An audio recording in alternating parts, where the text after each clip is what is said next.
A gente tem três grupos. O grupo dos países que aprovam o resultado, que avaliam, né, que esse resultado foi positivo e que foi seguido ali com toda a clareza possível. Então a gente tem aqui na tela Rússia, de Vladimir Putin, China também apoiando esse resultado, parabenizando Nicolás Maduro pela vitória. Temos Bolívia, Cuba e Nicarágua. Então aqui um grupo de 5 países que lideram esse movimento de apoiar Nicolás Maduro, de apoiar o processo eleitoral na Venezuela. Então são esses 5 países. Na próxima tela a gente traz alguns países que contestam esse resultado. Antes mesmo de acessarem as atas, eles já estão dizendo que não dá para confiar no resultado da Venezuela. Então temos aqui Chile, Uruguai, Argentina, a União Europeia também, que fez ali uma nota, né, em desagravo a esse resultado na Venezuela, e os Estados Unidos, por meio do secretário de Estado Antony Blinken também, eles já fizeram essa contestação. Joe Biden ainda não fez uma declaração pública contestando esse resultado, mas aqui a gente coloca os Estados Unidos nesse grupo por conta do secretário de Estado Antony Blinken. E a gente tem também, aí num terceiro grupo, os países que aguardam, que nem contestaram e nem parabenizaram, e é o caso do Brasil. Então a gente tem aqui o presidente Lula ao lado de Celso Amorim, aguardando a divulgação dos boletins de urna. E quem tem mais detalhes, né, sobre essa divulgação, sobre os boletins de urna, sobre essa posição do Brasil, inclusive, é Yasmin Costa, que chega aqui com a gente. Oi, Yasmin, muito bom dia para você.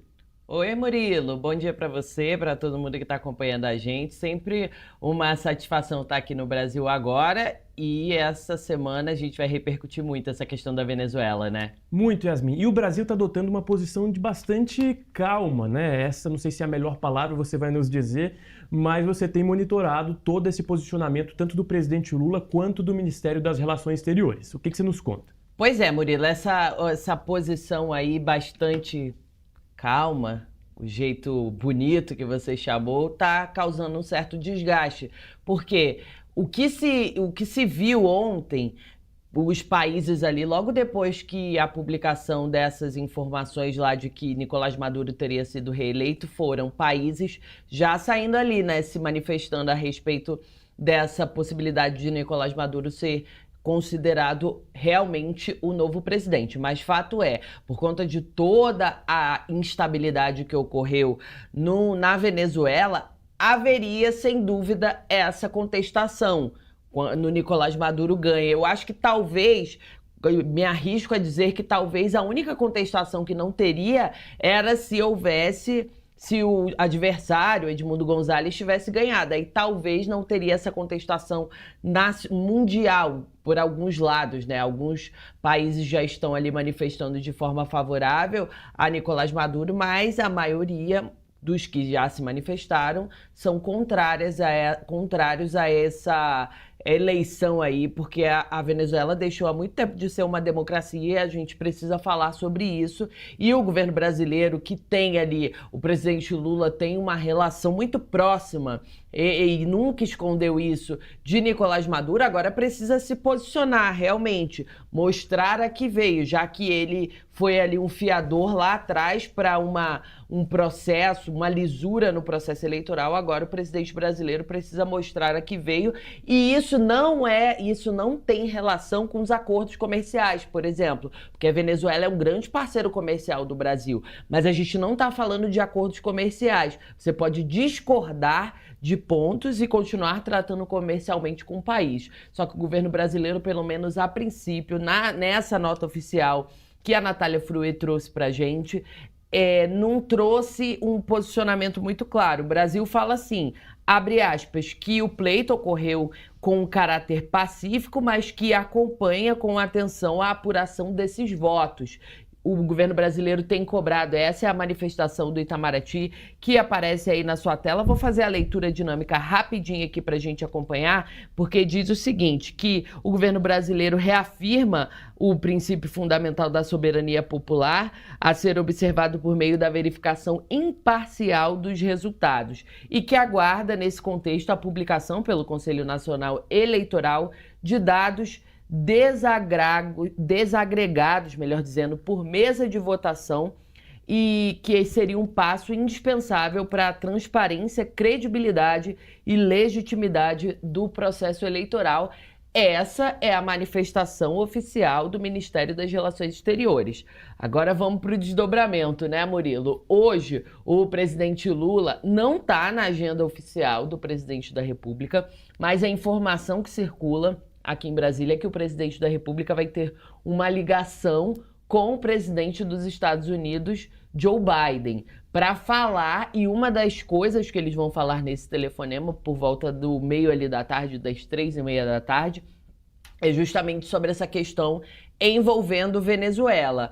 O secretário de Estado norte-americano já condenou, Biden publicamente ainda não condenou, mas o governo norte-americano já sinaliza ali um caminho de que não está tão favorável a essa forma como foi feita as eleições da Venezuela, e hoje Biden e Lula vão ter essa conversa, porque Biden sabe da proximidade do presidente Lula com o presidente da Venezuela, Nicolás Maduro. Então vai rolar essa conversa. E vamos além, né, Murilo?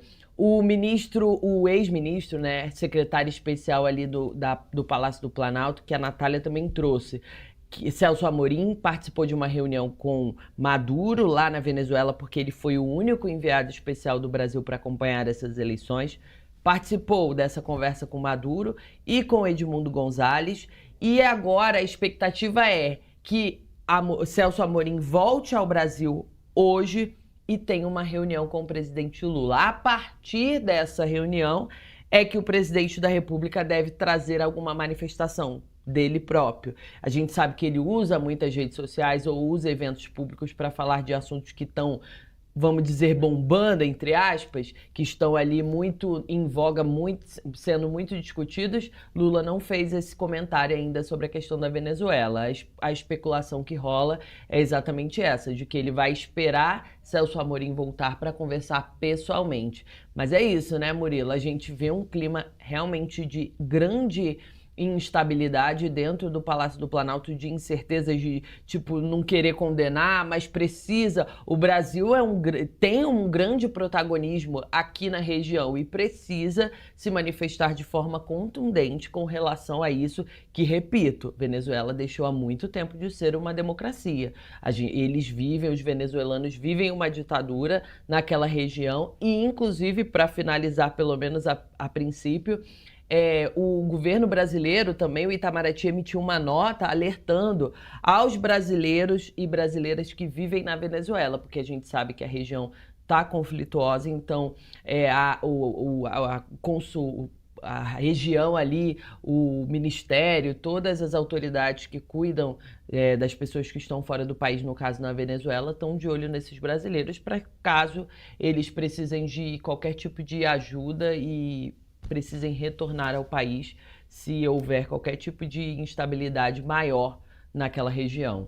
Situação muito tensa aqui relatada por Yasmin Costa. E, Yasmin, é importante a gente destacar essa posição do Brasil, né? Porque, veja, se os Estados Unidos ligam para o Brasil, ou o Brasil liga para os Estados Unidos, num momento de bastante conflito como esse, é sinal, né, da força que o Brasil tem na nossa região e que a posição de Lula é sim muito aguardada, é sim muito esperada e que por isso existe essa expectativa em relação à posição do Brasil, né? Sim. Agora, um outro ponto que eu destaco é a questão das sanções econômicas que você também bem traz e do não reconhecimento internacional. A gente trouxe agora há pouco um grupo de países que não reconhece esse resultado.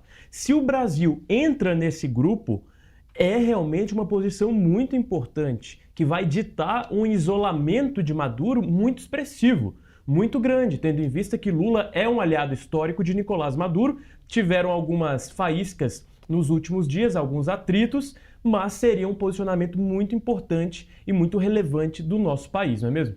É isso, Murilo. A gente não tem uma manifestação oficial do governo brasileiro nem contra nem a favor, está dizendo que está aguardando, mas a gente tem um ponto que a gente pode trazer aqui para o nosso debate, é que é uma nota da Executiva Nacional do Partido dos Trabalhadores.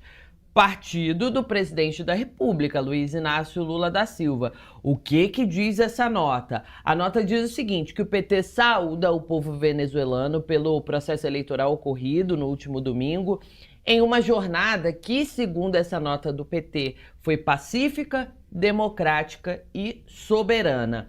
E essa nota do Partido dos Trabalhadores ainda vai adiante, dizendo o seguinte, que é importante que o presidente Nicolás Maduro, agora reeleito, continue o diálogo com a oposição no sentido de superar os graves problemas da Venezuela, em grande medida causados por sanções ilegais. Aí vem essa questão que você está falando, né, Murilo? Das sanções. Então, a executiva nacional do PT saiu na frente, já reconhece Nicolás Maduro como presidente reeleito da Venezuela, diz inclusive que muitos dos problemas da Venezuela são causados por conta dessas sanções que eles consideram ilegais, e aí então estão abrindo esse diálogo e garantindo afirmando, né, melhor dizendo, que consideram que essas eleições ocorreram de forma transparente, democrática e soberana.